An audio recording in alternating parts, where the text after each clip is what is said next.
Bonsoir,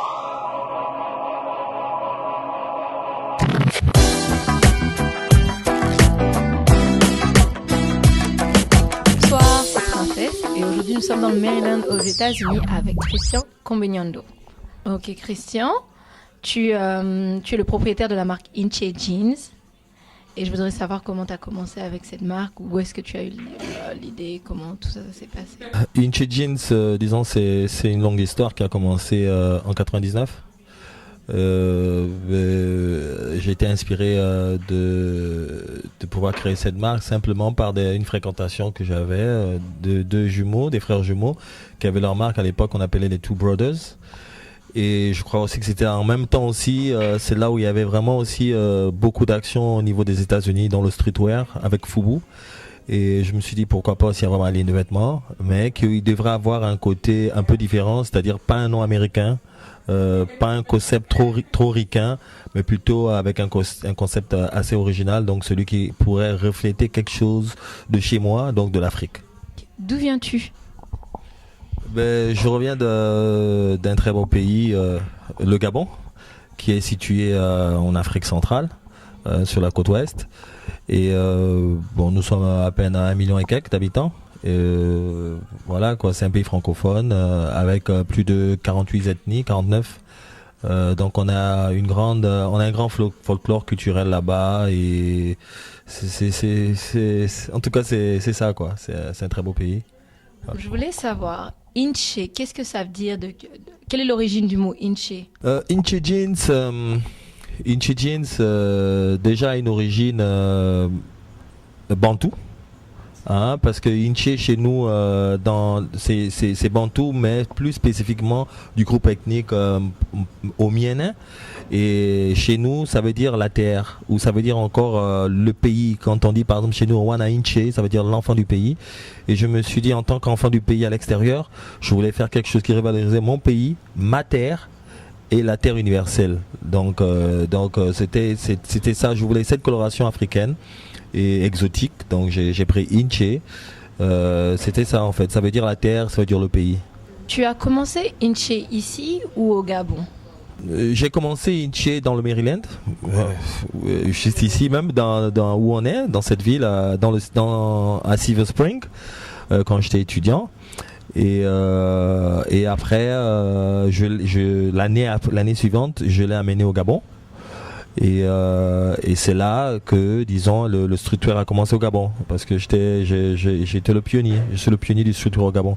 Donc c'est une histoire qui a commencé aux États-Unis et s'est téléportée en Afrique, au Gabon. Ok, et au Gabon maintenant, vous avez combien de boutiques vous avez, et puis aussi quel genre de personnes portent vos vêtements? Quel style? Écoutez, nous avons une boutique principale, donc la maison mère, et des points de vente. On a un deuxième point de vente dans la ville de Port-Gentil, la capitale économique. Et qu'est-ce que nous faisons aussi? Souvent, nous avons des stocks qui sont un peu repartis dans le monde pour notre clientèle. Ça a commencé un peu comme ça, disons, pour la communauté gabonaise.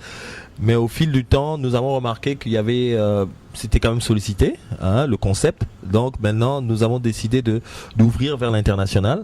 Donc c'est une marque maintenant gabonaise, qui appartient à un Gabonais, mais disons, c'est une marque panafricaine aujourd'hui. Donc nous ne sommes plus figés sur des concepts seulement gabonais. Nous sommes maintenant sur des concepts panafricains et on revalorise l'histoire ou on revalorise l'Afrique soit par des symboles, soit par des identités qui ont marqué le temps en Afrique ou dans la diaspora ou en Amérique, c'est-à-dire l'Amérique noire, du peuple noir. Et c'est avec tous ces éléments culturels que nous communiquons sur nos t-shirts. Voilà. Comme tu as parlé des t-shirts, je vais vous présenter un t-shirt que moi je porte. Et il y a les couleurs du Gabon ici. Et le message, c'est émerge. J'aimerais que tu m'en dises un peu plus à propos du message. Oui, écoute, le t-shirt que tu as, là en fait tu as les drapeaux, hein, mais qui sont sur des ailes. Les ailes ont des drapeaux du Gabon.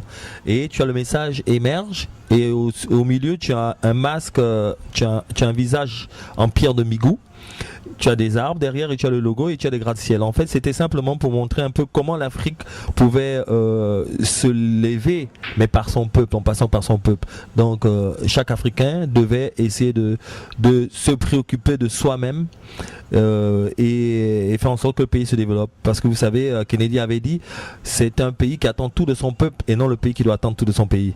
Donc, moi, je souhaite qu'à chaque fois que quelqu'un porte ce t-shirt, qu'il ait l'impression qu'il ait des ailes et que ce t-shirt lui donne cette force de pouvoir réussir dans ce qu'il entreprend faire, en fait. Nous sommes ici aujourd'hui aux États-Unis. Il y a une raison spéciale pour laquelle tu es ici. Donc, j'aimerais que tu annonces à nos viewers pourquoi tu es ici. C'est un grand événement. Je suis là, bon, ça demande beaucoup de travail.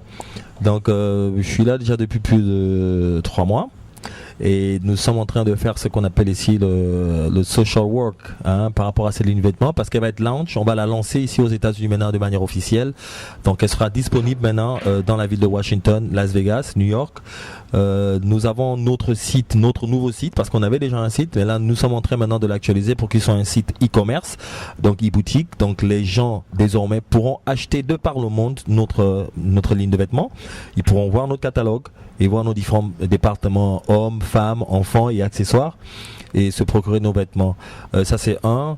Et deux, nous avons une conférence de presse très bientôt et un défilé de mode. Donc pour présenter de manière officielle cette marque gabonaise, panafricaine en fait, cette marque panafricaine maintenant qui veut se faire connaître maintenant au niveau des États américains. On a assez parlé de Inche. Maintenant je veux savoir un peu plus à propos de toi.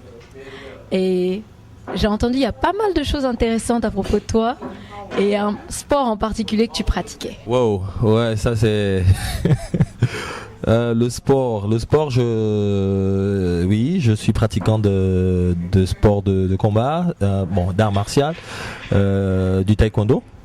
Je suis maître de taekwondo et ici aux États-Unis, je me suis fait quand même remarquer.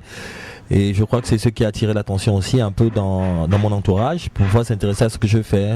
Donc j'ai été vice-champion des États-Unis, champion du Brésil, champion d'Afrique centrale, 5 fois champion de l'État du Maryland, de la côte Est aussi. Et j'ai été membre aussi, j'ai participé aussi aux Jeux africains. Et tout cela, je pense que c'est cela aussi qui me motive et qui me donne l'état d'esprit de combattant. Parce que je reviendrai un peu à Inche, je crois que c'est grâce un peu à cet état d'esprit que j'ai pu essayer d'outrepasser à chaque fois les difficultés, parce que vous savez, quand on a un projet, les difficultés arrivent avec ce projet, mais maintenant il faut pouvoir avoir le corps qui s'accorde avec son esprit pour pouvoir garder la même motivation, quels que soient les problèmes. Donc en fait c'est ça, ouais, je suis un athlète et je regrette pas ça du tout.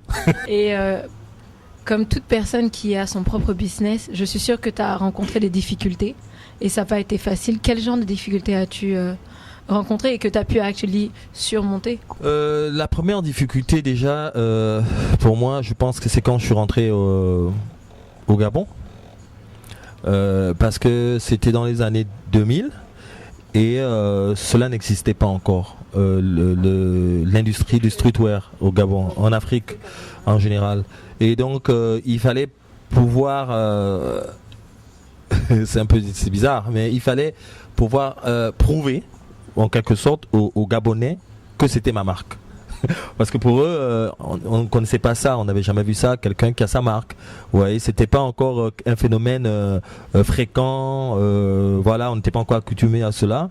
Alors que déjà aux États-Unis, depuis 94, ils avaient déjà, depuis 89 déjà ils avaient des marques de vêtements. Donc 10 ans avant quand même. Et nous en Afrique, c'est 10 ans après qu'on a connu le streetwear. Donc vous voyez, il fallait qu'ils appréhendent ça d'abord.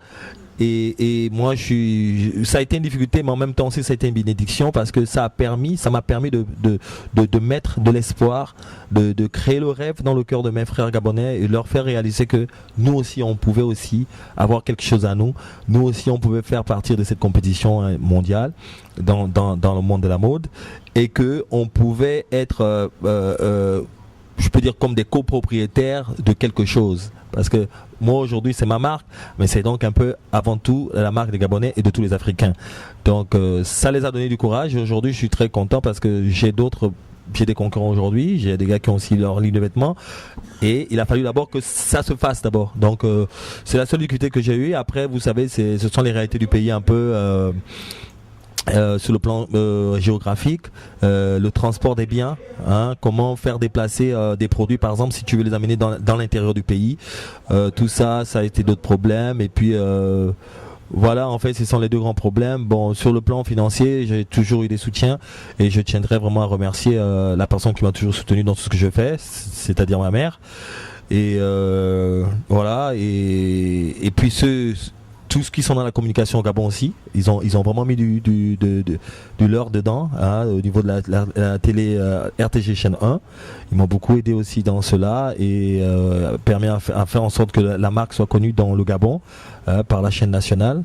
Voilà quoi. Donc il y a eu des problèmes, mais avec la persistance, j'ai su m'adapter et voilà quoi. Et suivre vraiment mon cœur et ce que j'aimais faire. Tu as eu pas mal de soutien et il y a une personne en particulier que beaucoup de gens reconnaissent internationalement qui t'a soutenu. Et comme tu es un peu une icône pour beaucoup de jeunes Gabonais, j'aimerais que tu nous dises qui est cette personne. C'est un rappeur. Et tu me l'as dit earlier. J'ai eu la chance quand même. Vous savez, quand vous faites quelque chose qui... Inche Jeans, derrière Inche Jeans, il y a un débat culturel. Et il y a un débat il y a un débat culturel et d'identité. Et donc c'est l'identité noire. Et donc je peux dire que c'est une ligne de vêtements consciente. Donc par nos messages et par la qualité de la matière de nos produits aussi, on se fait apprécier aussi. Et c'est comme ça, j'ai pu avoir Jermaine Jackson déjà, qui a été très surpris de voir que j'avais fait un t-shirt avec Barack Obama. Parce qu'au Gabon, nous avons été la première ligne de vêtements nous avons été la seule ligne de vêtements qui a fait un t-shirt pour Barack Obama, le président, avant qu'il soit élu.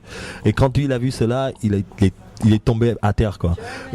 Voilà, Jermaine Jackson, et il a accepté de shooter avec nous, donc de nous soutenir en encourageant les gens de porter la marque. Et il y a aussi eu Fat Joe.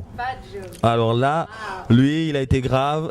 Ouais, Fat Joe. Et lui, il a surtout aimé un modèle qu'il a même porté, je crois, sur l'un de ses blogs. C'est United States of Africa pour une Afrique qui gagne. Donc les États,